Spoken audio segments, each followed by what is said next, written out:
So, I think I'll start with a little joke today. It's not intended to be funny, although when I first heard it, I thought it was. I was living in the world back then and didn't realize the lesson that this little anecdote conveys. Well, anyway, we got these three preachers sitting on a boat fishing one day. And as most fishermen do, they got started really early in the morning. So they've been sitting out there for a few hours fishing. One of them, you know, he hadn't been around for very long, new to the area and whatnot.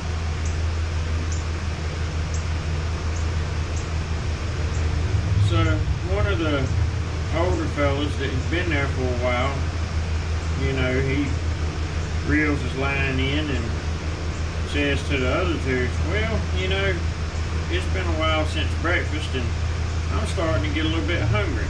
I think I'm going to head on up to the cabin and fix me a sandwich. Other two, okay, no problem. So he stands up, hops out of the boat and trots on across the water, up the bank, into the cabin. Well, the second preacher is sitting there that, you know, not new to the area. He doesn't flinch or wince or anything. Well, the new fella, he looks on and he's just utterly amazed. He doesn't understand it. Well, you know, 20-25 minutes go by. And the second preacher speaks up and says, you know, this is the older fella that's been in the area for a while. Speaks up and says, well, you know, I think I'm getting a little bit hungry. I believe I will head on up. Without batting his eye, he reels in his line, lays the rod down, hops out of the boat, and trots on up to the bank, up the bank, into the cabin. So the fella that's left in the boat, his jaw has hit the bottom. You know, he doesn't understand this. And he's thinking to himself, well, you know, the only thing that makes sense is that their faith is just that strong. So he decides, well, you know, I think I will go have me a sandwich or something else. So he reels in his line and lays his rod down, stands up, and hops out of the boat and sinks. You know, splash. So anyway, he swims on up to the shore and, you know, goes up the bank into the cabin, and the two guys that are already in there, they look at him and it's like, what happened to you? Well, he says to them, well, you know, y'all are preachers, I'm a preacher, and I know that Jesus walked on the water, and I know my faith is at least as strong as y'all's is. So how did y'all just hop out of the boat and trot across the water, but when I jumped out, I sunk? They looked at him and said, we know where the rocks are. Now, there's at least one thing that's apparent right to start with. I'm not very good at telling jokes. But the lesson that I didn't pick up from that all those years ago when I heard that joke the first time is knowledge. You know, Hosea 4:6, my people are destroyed for lack of knowledge. And I'll continue, I've got it right here. Hosea 4:6, my people are destroyed for lack of knowledge. Because thou hast rejected knowledge, I will also reject thee, that thou shalt be no priest to me, Seeing thou hast forgotten the law of thy God, I will also forget thy children. Alright, so lack of knowledge caused this preacher to fall.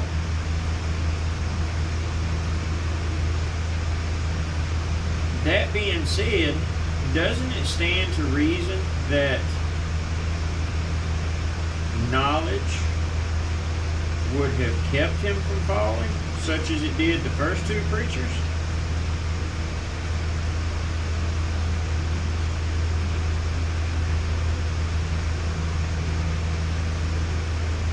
I'll say, even if you're still in church and you're not starting to question anything, any doctrine that the church is giving you at all. Oh, the law was nailed to the cross. Well, that was for the Jews. We don't have to do that anymore.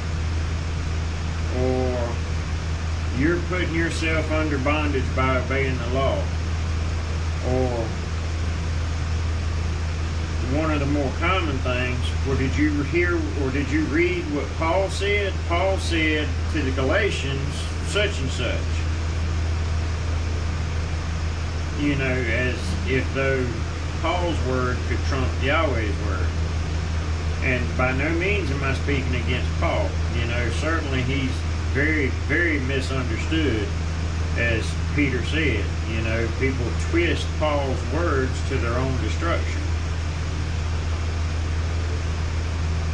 But even if you are fully convinced that obedience is not required, shouldn't you still know what it is that you're saying you don't have to do? You know, as children, or speaking for myself as a child, you know, I used to get fussed at in the summertime in the house. I would turn the air conditioner down, you know, because I never really cared for the heat. I could tolerate it better than I do now, but I've never cared for it. And I would get fussed at about the light bill. Well, in the wintertime, I would turn the heat up, and I would get fussed at about the gas bill. And at that time, I decided, well, you know, when I get my own house, and, you know, I'm sure as a child I even said such a thing, well, when I'm grown, I'm going to do it this way. Typical response from a parent to a child when something like that is said, you'll see, wait till you have to pay the bill. Well, true to form, I keep my air conditioning turned down in the summertime, and I keep my heat cranked up in the wintertime. And I pay the bill. But it was in my ignorance that I said such a thing. I was a child. I didn't know. Now I do, and I've chosen. So the comparison there is, you're in church and you're listening to their doctrine, and you know, this is not something that you have read for yourself and learned. This is something that you have been told, this is what it means. You know, oh, the law of sin and death was nailed to the cross. Yes, the law of sin and death was nailed to the cross. Are you saying that God's law is the law of sin and death? But because you listen to your church doctrine instead of reading scripture, you don't understand that the Torah, or God's law, is the law unto life. Or another way to approach this would be, why do people die? And you say, well, people die because Adam and Eve ate from the tree of knowledge of good and evil. Right. That's exactly right. They disobeyed God. They had one instruction to follow. Don't eat from this tree. And they did. So on that day, well, they didn't die immediately, but death became a possibility. Before that, death was no possibility. So if they died for breaking one instruction, how much more do the rest of us deserve to die for the many instructions that we have broken? Now, you're going to tell me, or you'll say to yourself, you may comment this, that, well, we're under grace, we're not under the law. Well, I submit to you that Yeshua said you will fall on the rock and be broken. That is, you will accept the grace period that you've been given to humble yourselves and come to obedience, or the rock is going to fall on you and crush you. In other words, the rock, Yeshua, is going to judge you for your lack of humility and your lack of obedience.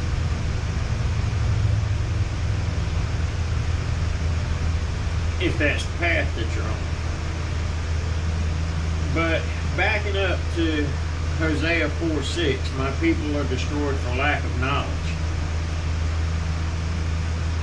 You've listened to church doctrines, or some of you, and that's what you believe, and you refuse to have any kind of studying in the Torah, the law, and the prophets, other than what you're being spoon-fed and told that it means a certain thing.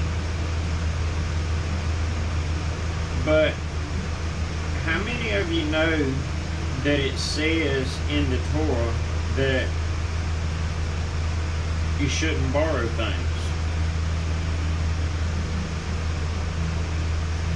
It tells you that if you do borrow things, to return them. If you borrow something and you break it, then tell the person that it belongs to and make it right. And these are the things that you say are nailed to the cross. Now, a common response to that is, well, that's just common sense, or that's just common decency. Exactly. And so is the rest of the Torah. It's common sense and common decency. Well, now you're going to ask me, well, what does not eating pork have to do with common sense or common decency? That's the type of stuff that was nailed to the cross. We can eat anything now. And what about the sacrificial laws? You know, do you go to the temple and sacrifice? Well, again, you know, don't eat hog, don't eat shellfish, don't eat crab. Well, crab, shellfish. Don't eat catfish. You know, no shrimp. No buzzards and maggots and stuff like that. Why?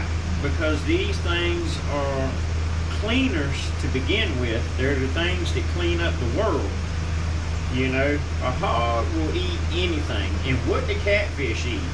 When you go fishing for catfish, what kind of bait do you use? Something that sinks all the way to the bottom. What else sinks all the way to the bottom? All the nasty, disgusting stuff. You know, you don't eat moldy bread. Why? Because mold, for one, tells us that the bread is no good. But aside from that, the purpose of the mold is to break down the remnants of the stale bread or the bad bread, spoiled bread, to enter the nutrients back into the nutrient cycle. You know, it's the same purpose that hogs and maggots and other things serve. They break stuff down back into the nutrient cycle.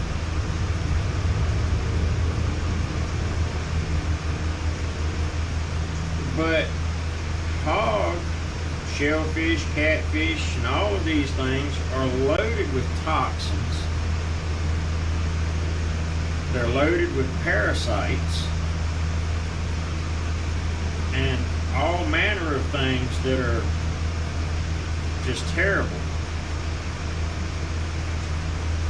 And they affect us if we eat them. So these instructions are not bondage, they're for our good. Just like Adam's instruction, don't eat from this tree, because if you do, you're gonna die. What happened? Adam didn't follow the instruction and he ate from the tree and he died. And it's because of that that we all die. Now, the sacrificial laws. Well, there's no temple. There's no altar. I'm not going to say there's no Levitical priesthood because I don't know.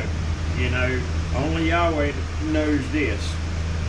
There are some people that think they know, but even they don't. You know, only Yahweh knows. And it was only for the Levites to perform the sacrifices. But to go into a greater understanding of that, Yeshua is the final sacrifice. You know, he is the perfect sacrifice.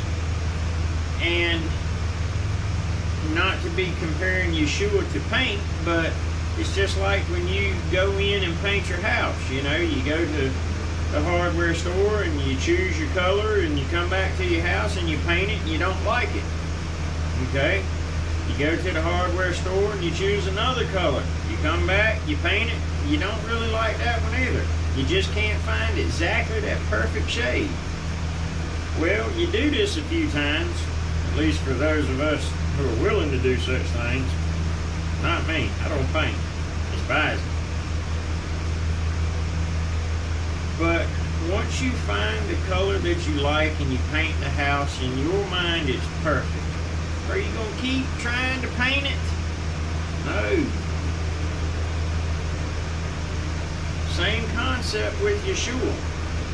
Once you've made the perfect sacrifice that covers all sins, why are you going to keep making any other sacrifice that only covers up sin instead of the perfect sacrifice that takes them away? And, you know, I apologize. I misspoke a while ago about Yeshua being the perfect sacrifice that covers. He is the perfect sacrifice that takes away sin.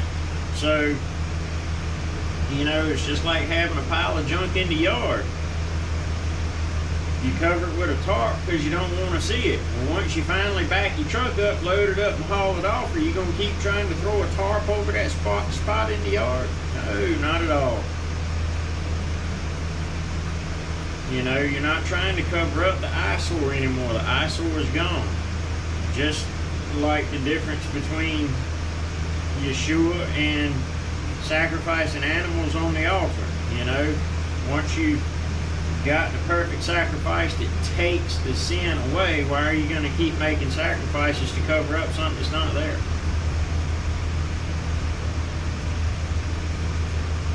So,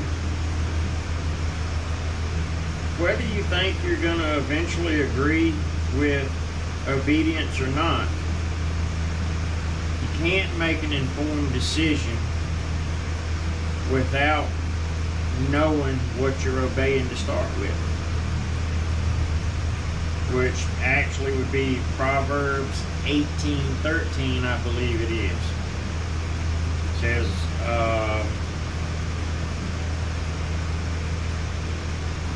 A man that answereth a matter before he heareth it, it is shame and folly unto him.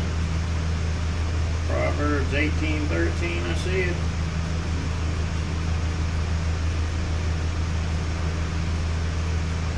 He that answereth a matter before he heareth it, it is folly and shame unto him. So you reject obedience to the law out of hand, not even knowing what's in the law. I know this video's gotten a little long. My apologies. I tend to ramble and be long-winded. If you've listened to the end, I thank you and invite you to comment, discuss, but be respectful, and certainly don't be childish in calling names and whatnot. Until next time.